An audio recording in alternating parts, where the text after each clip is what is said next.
Queremos también saludar la presencia del doctor Óscar Ugarte Ubellús, ex ministro de Salud. Bienvenido, doctor.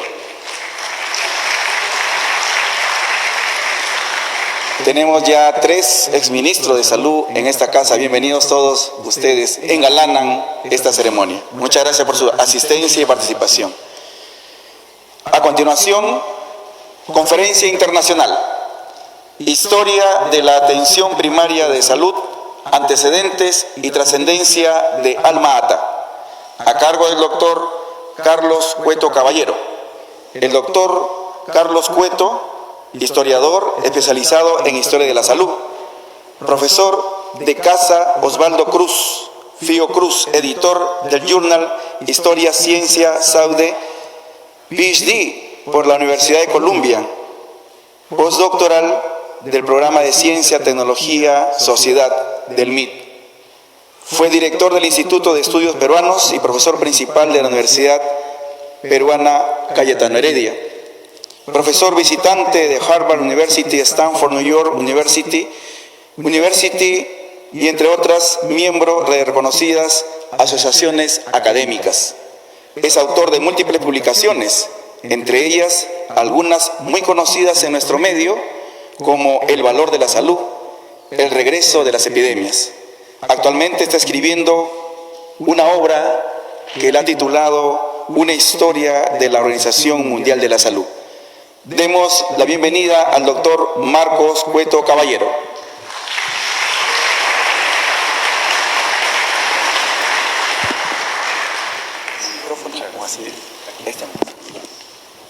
Bueno, buenos días. Un gran privilegio estar en este auditorio histórico y quiero comenzar saludando brevemente a los exministros, a los viceministros, vicedecanos, representantes de OPS, de UNICEF, de Colegio Médico, autoridades, profesores y estudiantes, disculpen si olvido a alguien más, y agradecer especialmente a Gustavo Franco, a Eugenio Villar, a Carlos Arósquiva y a los otros organizadores de esta importante reunión. Voy a tratar de dar un poco de contexto y explicar qué pasó después de la conferencia de Alma-Ata. Esta imagen es del archivo de la Organización Mundial de la Salud, de más o menos el periodo en que se realiza la conferencia.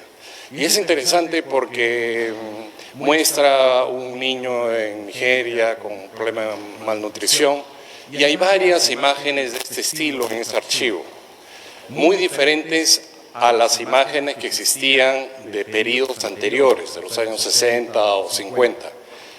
Las imágenes anteriores eran generalmente de aparato de DDT o charlas sobre planificación familiar o penicilina, como había un énfasis en la tecnología.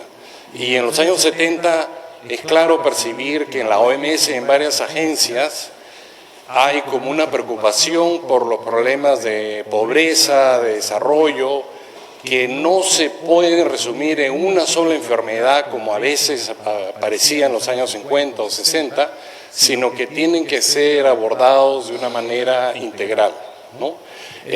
Por eso creo que hay 4 aspectos que llevan a la reunión de Alma-Ata. El primero fue que los programas de salud que habían sido intentados en el periodo anterior, especialmente uno que tuvo un gran financiamiento, que fue el intento de erradicar la malaria, fracasaron, ¿no? Fueron movimientos lanzados en los años 50 contra una enfermedad que era extendida en el medio rural en todo el mundo, con una confianza exagerada en la tecnología, que era en esa época el DDT y las drogas antimaláricas, y se pensaba que entre 5 y 8 años se iba a poder eliminar esa enfermedad. Y eran campañas que se llamaban verticales, porque eran diseñadas de arriba para abajo, con un grupo de expertos que se suponía sabían todo sobre estas dolencias, los malariólogos, y que no era necesario, por ejemplo, la participación de la comunidad o la educación de la comunidad, ¿no? Al poco tiempo se encontraron de que habían problemas técnicos, como que algunas especies del mosquito anófele que transmitía la malaria eran resistentes a los insecticidas, algunas especies de plasmodio eran resistentes a las drogas antimaláricas. Habían problemas culturales como la población que no aceptaba las operaciones de rociado insecticida, no aceptaba que tomasen muestras de sangre de ellas porque consideraban que eso podía ser usado en un maleficio, que no habían sido tomados en cuenta. Y entonces, estas grandes campañas de erradicación de los años 50, a pesar de la gran inversión que hay alrededor de ellas, y ya en los años 60, fracasan en el año 69, hay una Asamblea Mundial de la Salud que retrocede en la idea de erradicación, y hay un sanitarista italiano, Giovanni Berlinguer, que tiene una frase muy famosa que es que la campaña de erradicación erradicó a los malariólogos, ¿no?, más que a la malaria, ¿no? Entonces hay como un descrédito de esta idea de campañas verticales, y hay un poco una búsqueda de lo que sean campañas integrales, horizontales, que en parte se va a reflejar en Alma Ata. Un segundo factor que ha mencionado Eugenio es de que en los años 70 hay varias propuestas, como la que él mencionó del nuevo orden económico internacional, que es una propuesta de Naciones Unidas, que la idea, diferente también en los años 50, en los años 50 había la idea que los países pobres simplemente teníamos que imitar lo que se hacía en los países industrializados, y en cambio en los 70 empieza a haber la idea de que los términos de intercambio de la venta de materias primas es muy desigual y nos va a mantener siempre en el atraso, en la dependencia. Hay la teoría de la dependencia, que significa romper con esos moldes de imitación del desarrollo. Y también llegan a la salud. Hay varios informes que se hacen sobre qué cosa mejora realmente las condiciones de salud de una población. Y hay uno famoso que escribió un ministro de salud canadiense, lo escribió con una comisión que se llama Marc Lalonde, y que es conocido como el informe Lalonde y que se consigue en internet, que dice que los servicios de salud no son el único factor y a veces no son el principal para mejorar las condiciones de salud de una población. Él menciona 4 factores: la herencia biológica de una población, el medio ambiente, por el cual incluye también el medio ambiente profesional, que muchas veces las personas no pueden elegir en qué medio ambiente van a trabajar, los estilos de vida, que tampoco es a veces simplemente una elección individual de tener una dieta inadecuada o consumir tabaco, por ejemplo, para personas que pueden tener poca educación o mucho estrés en su vida, y los servicios de salud, ¿no? Entonces era la herencia biológica, el medio ambiente, estilo de vida y los servicios. Él decía de que un ministerio debía tener en cuenta esos 4 aspectos. Y esa propuesta de Lalonde llevó a una serie de estudios a nivel internacional y también en Perú, de que trataran de ver cómo se combinaban esos 4 factores para mejorar la salud de una población, ¿no? Había también un historiador, demógrafo, McKeown, de que mostraba de que incluso en los países europeos había declinado las enfermedades diarreicas y respiratorias tan comunes en la población antes que aparecieran intervenciones médicas adecuadas, y que eso había ocurrido por una diversificación de la dieta, por una mejora en los salarios, en los ingresos de las personas, y no necesariamente por una intervención directa de la medicina. Entonces todo esto va teniendo influencia en los funcionarios de la OMS y de otras agencias que tratan de buscar una nueva propuesta en salud. El tercer factor que menciono ahí es el de movimientos médicos alternativos. Había un descrédito de estas campañas verticales y se empieza a descubrir que en otra parte del mundo había otra manera de hacer salud pública. Uno de los ejemplos que más resalta es el de China. Aquí en la derecha hay un grupo de médicos chinos que eran llamados médicos descalzos. En realidad eran como médicos itinerantes, que rompían con esa figura tradicional del médico en su consultorio, sino que iban a las comunidades, trabajaban con la población, eran parte de la población, a veces tenían otro trabajo en las comunidades y hacían esto por algunos días de la semana. Trabajaban a veces también con curanderos o con la medicina tradicional en China, que siempre fue importante, y China había tenido esa experiencia porque China no había sido parte del sistema de Naciones Unidas, ¿no?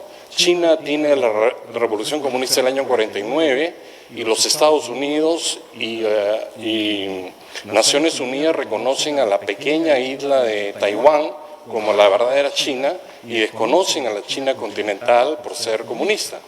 Y recién en los años 70, con las disputas entre China y la Unión Soviética y la intervención de Nixon, del presidente de Estados Unidos, China ingresa a Naciones Unidas y nunca había participado de las campañas verticales de la OMS con esta experiencia de medicina rural comunitaria, ¿no? Y que muchos piensan de repente esta es una solución para los países en desarrollo.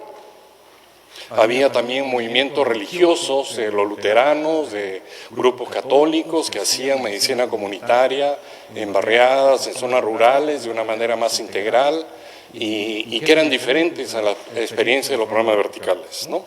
Y en general había un nuevo contexto político que se resumía en esta idea un poco que Eugenio también mencionó, de buscar una nueva forma de desarrollo que no sea simplemente imitar lo que se había hecho en los años 50, lo que habían hecho antes los países industrializados, porque eso iba a recrear la dependencia, sino crear para lo que algunos llamaron, inclusive un gobierno militar aquí, una tercera vía o una forma alternativa del desarrollo, ¿no? Era también una época de crisis, de hegemonía del poder mundial, que eran los Estados Unidos. Estados Unidos estaba perdiendo la guerra de Vietnam, la pierde definitivamente, si recuerdo bien, el año 75. Entonces hay una crisis y un auge de estas nuevas propuestas de desarrollo que incluyen también el desarrollo en la salud. ¿Puedo ver la siguiente?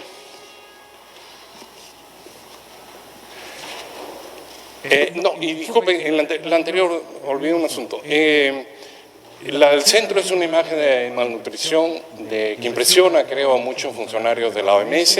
La derecha es los médicos descalzos de China. Lo otro es de una revista de la OMS que muestran el contraste entre un quirófano donde hay una operación quirúrgica muy sofisticada, un país africano, en el mismo lugar, una madre adolescente con un niño malnutrido, ¿no? Entonces ese contraste entre tecnología sofisticada y costosa y por otro lado las necesidades básicas de salud es uno de los asuntos que más preocupa a los funcionarios de la OMS, por ejemplo, en esa época, ¿no? La siguiente. Una más, es la conferencia. Voy a mencionar algunos personajes importantes. Henry Labousse, que era poco a poco para que el que está en la foto en blanco y negro es Henry Labousse, que era director de UNICEF desde el año 66, si no me equivoco, hasta el año 79. Fue el coorganizador de la reunión de Alma-Ata junto con la OMS, y ellos tenían una experiencia valiosa en lo que llamaban necesidades básicas, ¿no? Querían promover programas de salud y de educación en lo que llamaban necesidades básicas, que no necesariamente se concentrasen en una enfermedad, sino que vieran cómo mejorar las condiciones de vida de la población más pobre, ¿no? A la derecha, ya muchos de ustedes lo conocen, el doctor David Tejada Rivero, que era uno de los asistentes del director general de la OMS desde hace varios años y coordinador de la reunión de Alma-Ata del año 78. En el centro, Mahler, Halfdan Mahler, que era director general desde el año 73, no fue hasta el 88, por 3 periodos, y que tiene también una trayectoria interesante, ¿no? Porque en estas cosas de historia es importante ver el contexto y el liderazgo de las personas también, ¿no? Él venía de una experiencia diferente a los erradicadores de malaria. Él había trabajado primero en la Cruz Roja, un año como médico itinerante en los Andes de Ecuador, y después la mayor parte de como 10 años en la India, en tuberculosis, donde no había una bala mágica, una tecnología, como en el caso de DDT y malaria, para resolver rápidamente ese problema que tenía una clara relación con la pobreza, con la alimentación, con el abrigo, ¿no? La tuberculosis. Tuve oportunidad de entrevistarlo para un paper que escribí y me contó de que en la India tuvo una experiencia un poco que le reveló las limitaciones de esta aproximación tecnológica a veces, porque tenían medicamentos para la tuberculosis y tenía una madre que tenía 6 hijos y fue donde ella y le trató de explicar un lenguaje muy técnico de que solamente tenía medicamentos para 5 y que por favor elija cuál de los 5 iba a recibirlos. Y la madre le dio una bofetada y le dijo ninguno, ¿no? Entonces se dio cuenta de que había un problema, primero tecnológico, de no tener los medicamentos, pero segundo también de tener que hacer esas elecciones a la población, ¿no?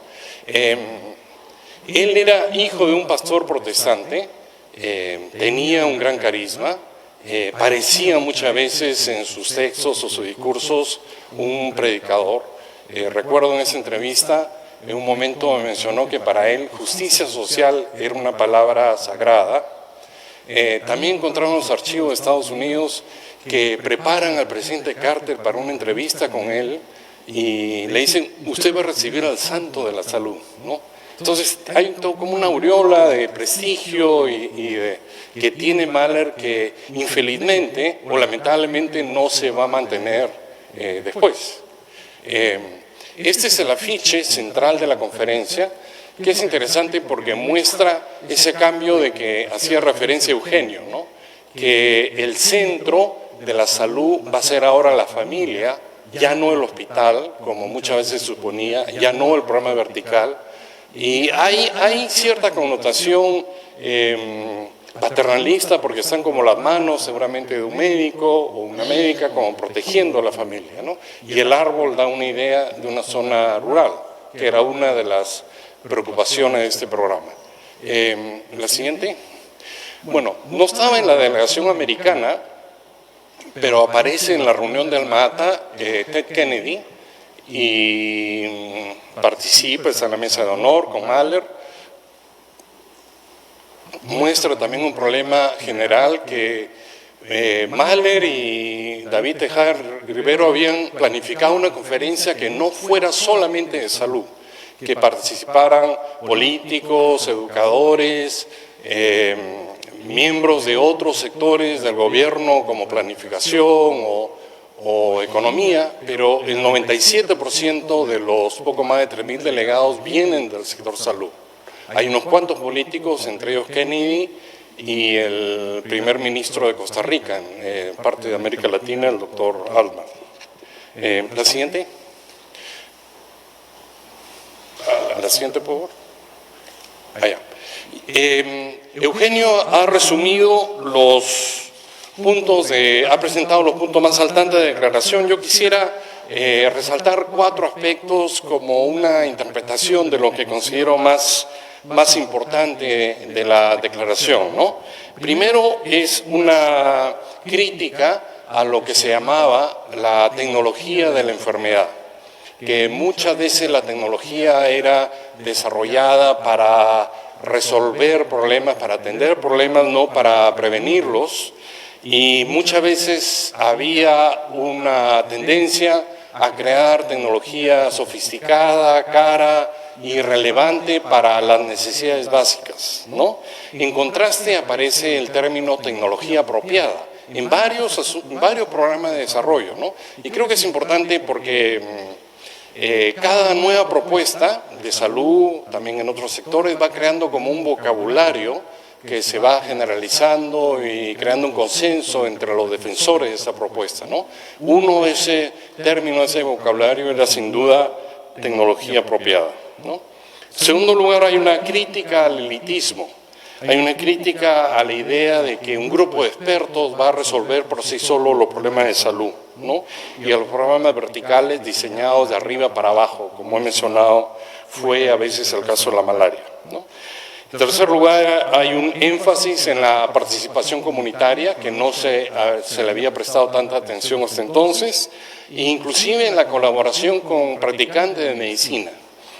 No tengo aquí conmigo, pero en este mismo archivo de la OMS hay una gran cantidad en los años 70 de imágenes de curanderos tradicionales, de practicantes no profesionales de la medicina, con lo que se busca trabajar en estos programas de atención primaria, ¿no?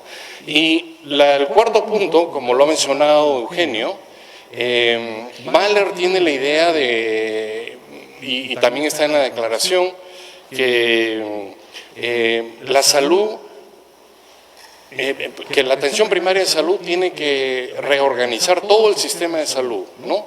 Que no es simplemente un programa más, que tiene que haber una reforma del sistema de salud por completo, y por otro lado, que puede ser una herramienta para que los sanitaristas promuevan el desarrollo, el mejoramiento de las condiciones de vida, que en última instancia tienen que ver con las condiciones de salud. Entonces, esta idea de salud y desarrollo en la APS tiene esas dos componentes importantes, ¿no? Que hay que recordar, que no es un programa vertical más, no es un programa más de un ministerio, era la idea de reorganizar los ministerios y los sectores, inclusive los sectores gubernamentales, alrededor de la idea de atención primaria, y por otro lado de promover un desarrollo integral, ¿no? en las poblaciones. Menciono la perspectiva intersectorial que ha mencionado también Eugenio, y que fue una característica de la época, posteriormente me voy a referir más a ella, que en un principio significaba colaboración entre los sectores públicos, ¿no? Que no solamente el Ministerio de Salud vea los problemas de salud, sino que estos tenían que ver con lo que hacía el Ministerio de Economía o de otros sectores sociales, estaban íntimamente ligados con lo que pasaba en salud, ¿no? En la reunión, Mahler hizo unas preguntas al auditorio muy audaces, ¿no? Que voy a leer dos de ellas. ¿Están listos para introducir, si es necesario, cambios radicales en el sistema de salud existentes, de modo que éste apoye cabalmente al APS como la prioridad en la salud? ¿No?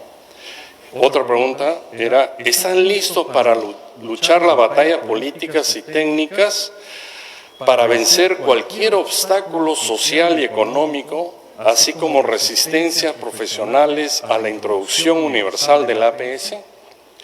No voy a hacer las preguntas a ustedes, porque estoy seguro que me van a decir que sí, todos, pero son preguntas todavía vigentes, ¿no? La siguiente, voy a pasar esta porque ya la presentó Eugenio, ya lo explicó. Esta es una foto que he encontrado recientemente que creo que no se conoce, que es la delegación peruana en Alma-Ata, ¿no? Está el doctor Armando Becerra, que era asesor del Ministerio de Salud, el general Óscar Dávila Sumaeta, recuerdan el gobierno militar, ¿no? Hasta el 80, el doctor Carlos Cornejo Rosselló. El Perú tuvo un cuarto delegado, que era el general Jorge Chávez Quelopana, jefe del Instituto Nacional de Planificación. Fue uno de los pocos países que envió, además de médicos, un alto dirigente de un sector público, digamos en este caso el Instituto Nacional de Planificación, que era muy importante en esa época, pero que quizás no está en la foto porque, según recuerdo alguna conversación con David Tejada Rivero, fue uno de los encargados de una de las grandes comisiones de discusión que se realizaron, ¿no? La siguiente. Uno de los, creo que el drama que pasó con la declaración de Alma-Ata fue que al año siguiente de haber sido aprobada, hubo una reunión de un pequeño grupo de altos directores de agencias bilaterales y algunas multilaterales, promovida por un director de la UNICEF que ya no era el que había organizado Alma-Ata, ya no era Labus, sino era Jim Grant, que había sido elegido después del año 79, y organiza una reunión en un centro de convenciones que tiene la Fundación Rockefeller en el norte de Italia, que se llama Bellagio. Y va el director de USAID, el director de la cooperación canadiense, el director del Banco Mundial, que era una persona muy importante políticamente, Robert McNamara, que había sido ministro de Defensa en el gobierno de Johnson y antes de Kennedy, y que está abriendo el Banco Mundial para programas internacionales en salud. Y hay como una crítica sutil a la Declaración de Alma-Ata, porque piensan que es muy ambiciosa, que el calendario Salud para Todos en el año 2000 no está claro qué cosa significa, si en el 2000 va a haber sistema de salud para todos, o si todos vamos a estar sanos, o si va a haber un mínimo de servicios para todos. Y entonces piensan que hay que hacer como llaman en inglés un puente interino, ¿no?, de actividades específicas que lleven a ese objetivo final. No cuestionan el objetivo final, salud para todos, ni la declaración, pero dicen que hay que hacer algo intermedio, que acaba siendo esto intermedio un fin en sí mismo, ¿no? Ese algo intermedio llegó a ser conocido como la atención primaria selectiva de salud, ¿no? James Graham propuso lo que llamó una revolución para los niños, y esa atención primaria selectiva de salud acabó siendo 4 intervenciones conocidas por su acrónimo en inglés, que era GOBI. La G era por Growth, que era monitoreo de crecimiento. La O era por rehidratación oral, Oral Rehydration. La B era por lactancia, breastfeeding. Y la I, inmunización, ¿no? La idea era de que se podía medir según talla y edad cómo estaban creciendo los niños, y si había problemas, mejorar con programas de nutrición.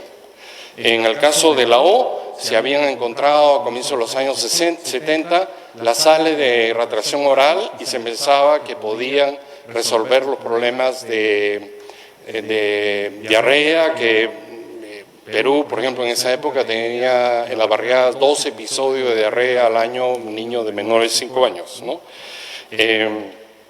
La B, se pensaba de que promover la lactancia materna era la mejor forma de proteger al niño. También había un factor psicológico importante que había que promover. Y la I, inmunización, porque países de América Latina tenían una cobertura de menos de 5% de inmunización de las enfermedades básicas para los niños, ¿no? A veces se unía a eso el tema de planificación familiar o educación para las niñas, ¿no?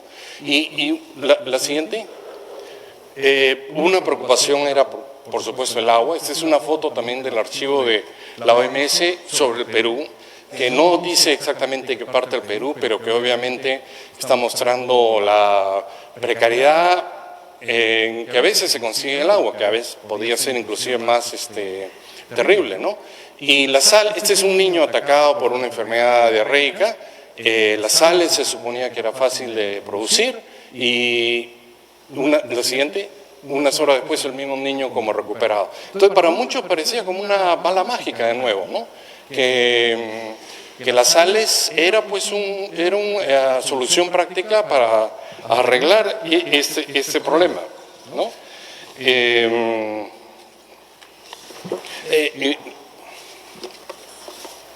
Y la siguiente. Pero estas 4 intervenciones se encontraron con problemas, ¿no? Por ejemplo, las sales, muchos consideraron que era un parche para ciudades o países que no tenían sistemas adecuados de agua y desagüe, ¿no? Y a pesar de las sales que usamos, por ejemplo, aquí en Perú, si no me equivoco, desde el ministro Uriel García, seguimos teniendo problemas de enfermedades diarreicas, y años después gente consumiendo agua insalubre, y la epidemia del cólera del 91, ¿no? La lactancia materna fue uno de los asuntos más interesantes, porque se enfrentó a un gran interés de las industrias de alimentos artificiales para niños, ¿no? Que era una industria de 50, no voy a mencionar la cifra exacta, pero varios millones de dólares, gran parte de los cuales eran gastados en países en desarrollo, ¿no? Y con toda una táctica de, por ejemplo, disfrazar o vestir de enfermeras a las promotoras de estos productos que estén en la sala de maternidad, que den muestra gratis, y ir creando una dependencia en la medida de lo posible, y difundir ideas, inclusive en revistas científicas equivocadas, como que las madres malnutridas daban una leche no adecuada, o que En verdad ellos no, el problema no era de ellos, sino era el problema del sistema de agua con el que se mezclaba la leche en polvo, ¿no? Entonces hubo un gran enfrentamiento, una lucha de varias ONGs para promover la lactancia. Se aprobó, inclusive años después, un código de lactancia materna que Estados Unidos, si no me equivoco, no firmó, pero no llegó a ser una medida supranacional como, por ejemplo, ha sido en los últimos años el convenio marco del tabaco. O sea, no era obligación de los países aplicar ese código, ¿no? Estos son afiches que muestran la promoción de la lactancia, ¿no? El de la derecha es que la lactancia podía ser usada, digamos, la madre en reposo, el padre y el hermano participando, la madre en el trabajo, ¿no? Calma son las iniciales de una ONG en Centroamérica que promovía. El otro es un afiche de Brasil en que indirectamente está criticando las industrias alimenticias, ¿no? Que el mejor alimento para su hijo lo encuentra en ese embalaje, o sea, el pecho materno, ¿no? Rechaza imitaciones, ¿no? Llegó a haber incluso un boicot contra Nestlé, pero que es sobre todo promovido por ONGs y no apoyado totalmente por todos los gobiernos, ¿no? La siguiente. De estas cuatro, de monitoreo, sales, de retractación oral, lactancia e inmunización, la que más tuvo éxito sin duda fue inmunización, ¿no? Hay tres momentos importantes de esta historia de inmunización. Ya había una campaña previa, desde el mediados de los años 60, para eliminar la viruela del mundo, dirigida por la OMS y apoyada por la cooperación norteamericana y por el CDC, ¿no? El Centro de Vigilancia Epidemiológica de los Estados Unidos. E incluso el CDC había transferido parte de su personal a Ginebra y entre ellos al líder del programa de erradicación, Donald Henderson.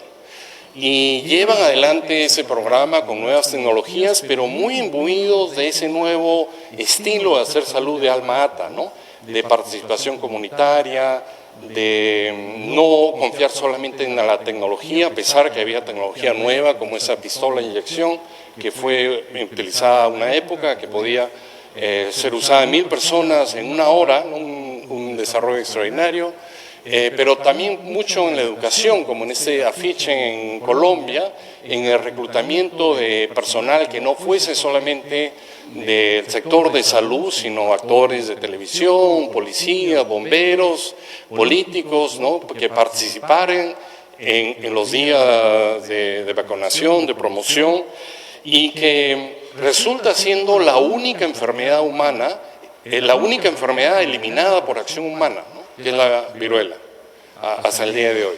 Se mantienen virus en 2 laboratorios, en teoría, en Estados Unidos y en Moscú, que los antiguos defensores de la erradicación quieren que sean destruidos y no son destruidos con el argumento de esos gobiernos de que pueden ser usados como una arma bioterrorista, ¿no? Y hay una gran discusión sobre eso en los últimos años.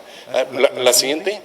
Y es interesante recordar que estos esfuerzos de inmunización que llevaron a que se creara un programa ampliado de inmunizaciones en la OMS en el año 74, antes que se erradicara la malaria, tuvieron que enfrentarse a grandes resistencias, ¿no? Mucha gente pensaba, como hoy, que la vacunación no era necesaria para niños sanos, que era contraproducente a veces, que podía causar otras enfermedades, como hoy comenzamos a escuchar otra vez, ¿no? Figuras políticas internacionales como Gandhi, que era Nelson Mandela de esa época, estaba en contra de la inmunización.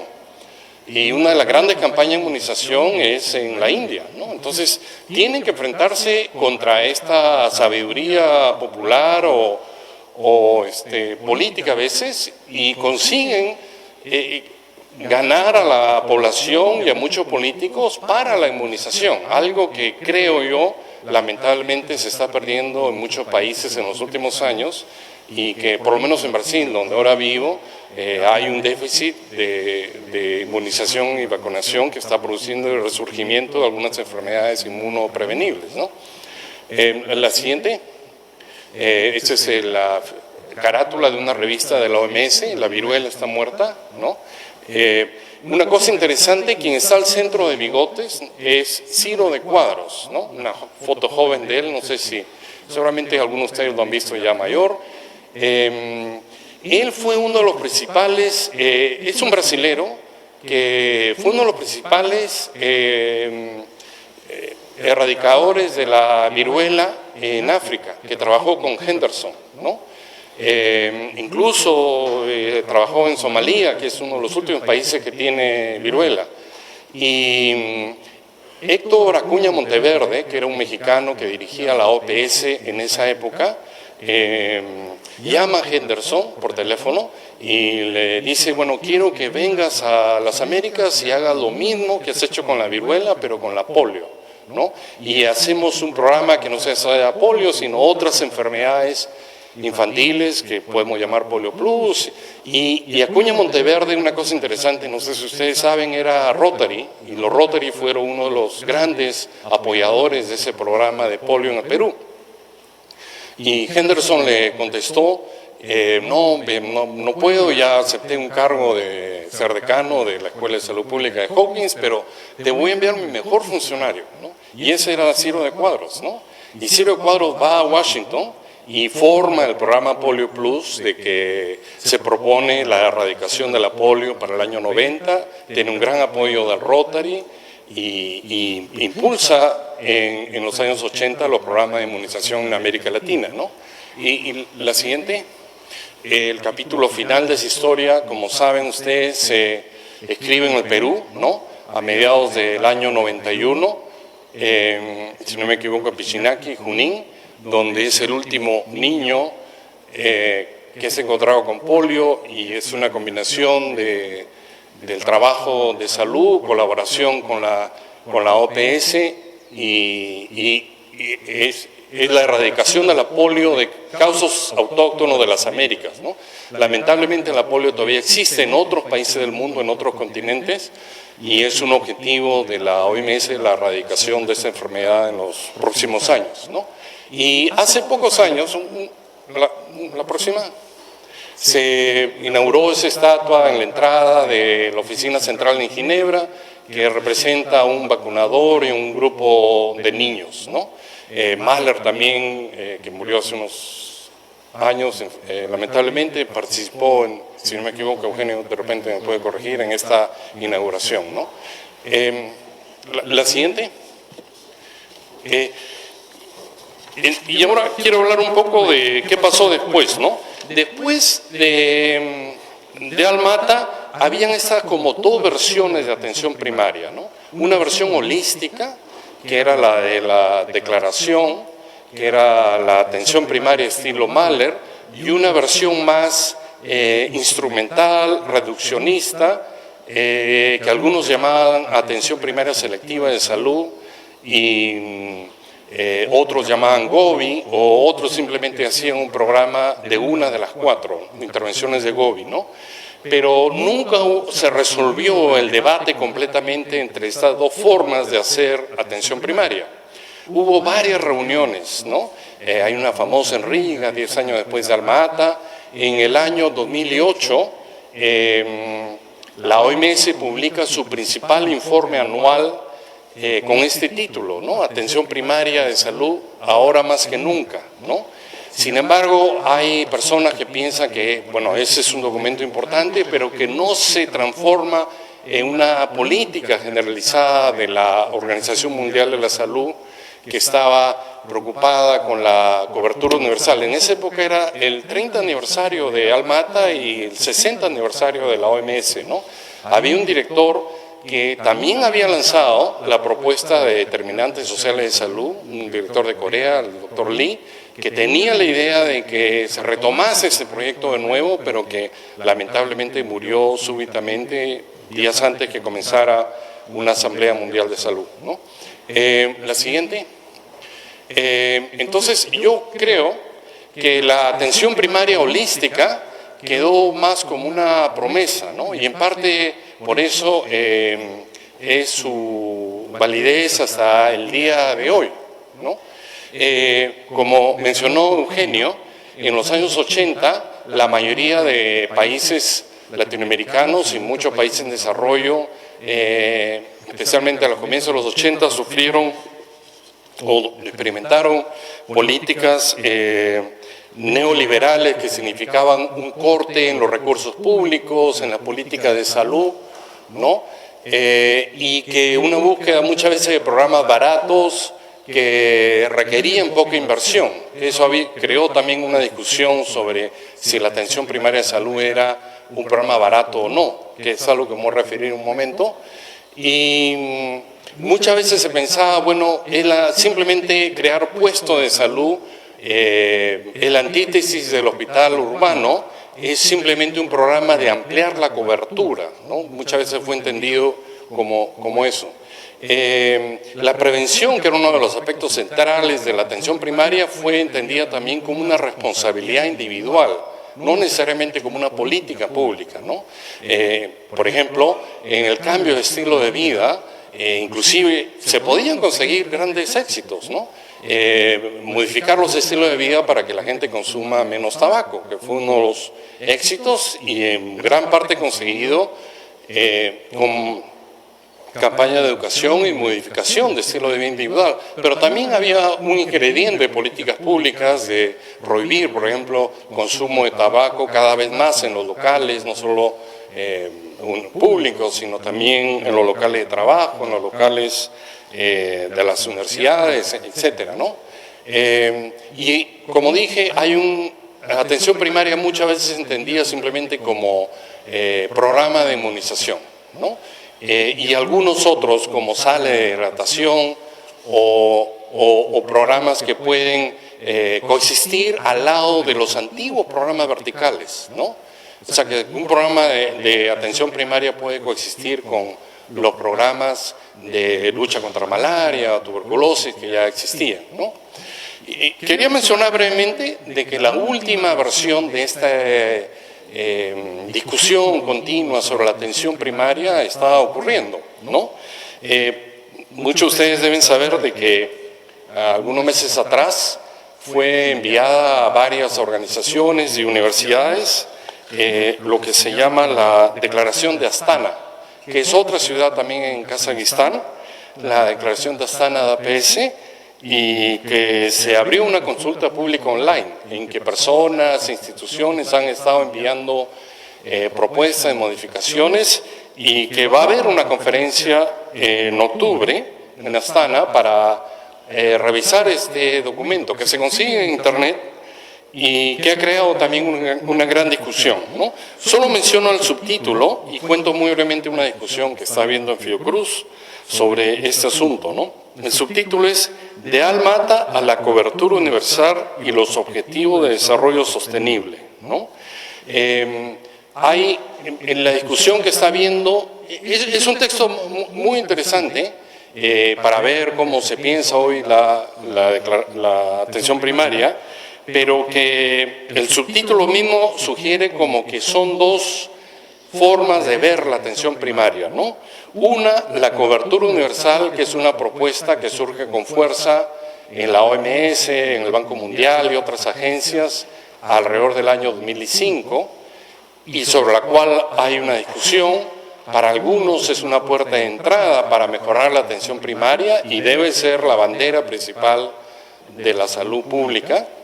Para otros hay el peligro que cobertura universal regrese a esa idea inicial que criticó la atención primaria, que mejorar los servicios por sí solo van a mejorar la salud de la población, ¿no?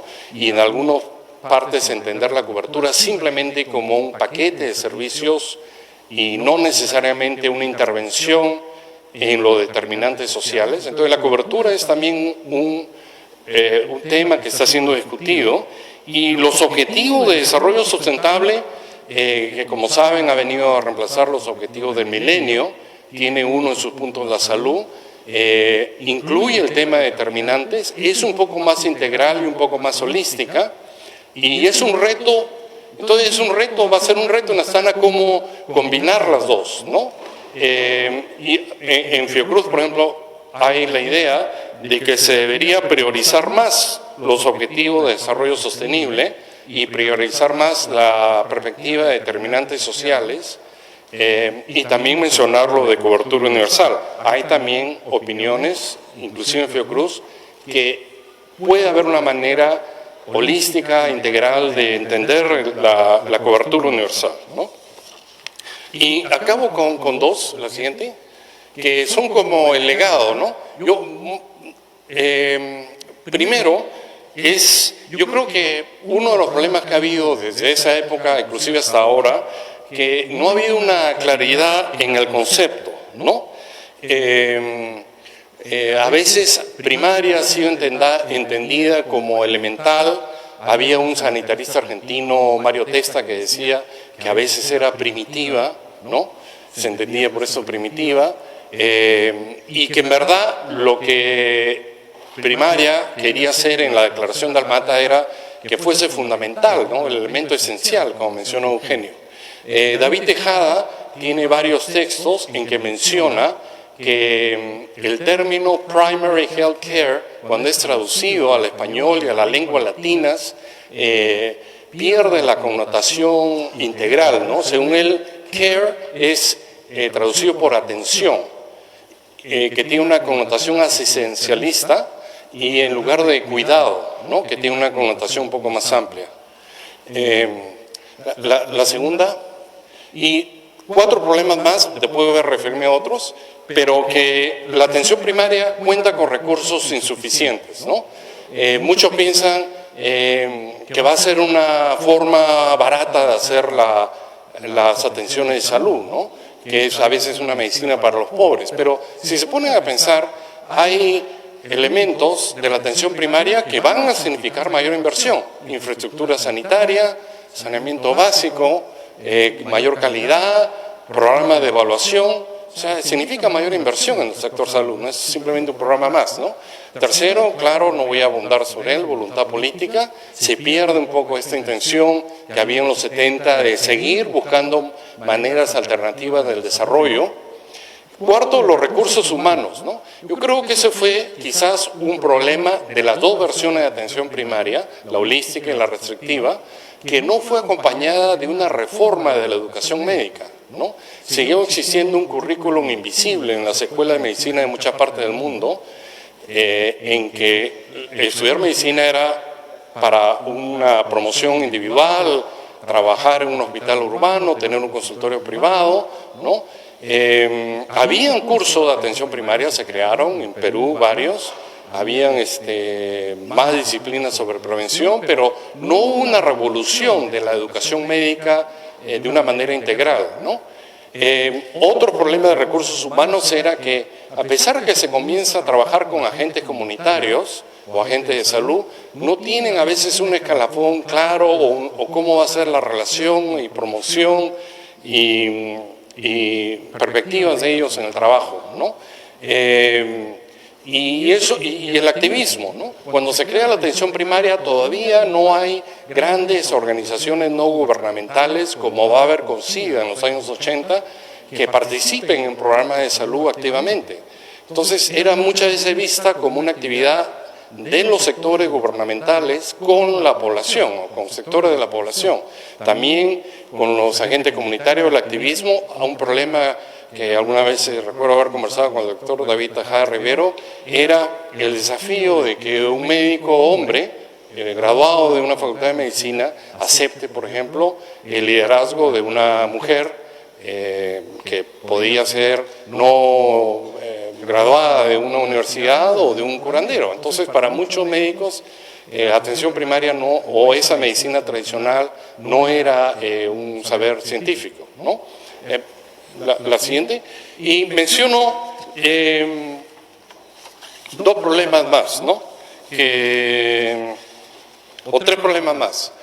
Que yo creo que un problema de las 2 versiones fue que había una débil articulación con la investigación, había el supuesto equivocado, inclusive en la atención primaria holística, que ya toda la ciencia y la tecnología existía, y que no era necesaria más investigación, ¿no? Pero a los pocos años, comienzos de los 80, comienza la epidemia del SIDA y otras enfermedades emergentes y reemergentes no conocidas que muestran de que no se sabe nada al comienzo del SIDA, no se sabía qué lo transmitía, qué se transmitía y que era imprescindible la investigación científica para los programas de salud. Las investigaciones de SIDA inmediatamente son llevadas para programas de salud, ¿no?